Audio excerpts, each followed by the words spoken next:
I have been so encouraged by the small group Bible study that I wish I could convey the importance of it to those who maybe aren't so interested. Our recent trials and tribulations have brought so much growth in our lives, and I feel like the small group is the greatest thing to continue to foster that growth. You know, the things we went through recently weren't the only trials we have experienced. In fact, you don't need to look very far back to find some devastating life experiences that put us, me in particular, on the sideline for way too long. That is why I feel so strongly about the small group. The connections that are created as a result of that fellowship are the relationships that are going to make the next trial a ripple instead of a tidal wave. Let me explain. When we experienced the troubles in the not-so-distant past, I didn't have those connections.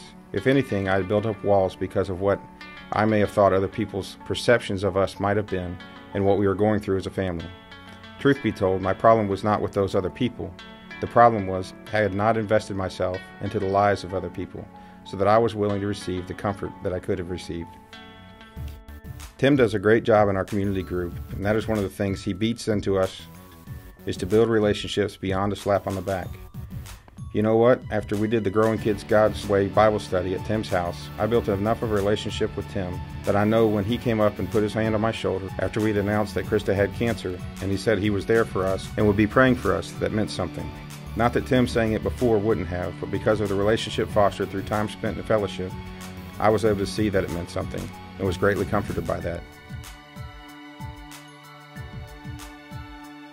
I'm excited to be back in regular fellowship with whoever will be returning to our small group, as well as the new folks that will come. The past session of small group was such a great time, even in the middle of sometimes crazy weeks, with soccer practice every night, working 60 hours a week, and all the other junk of life. That all goes away on Wednesday nights between 6:30 and 8.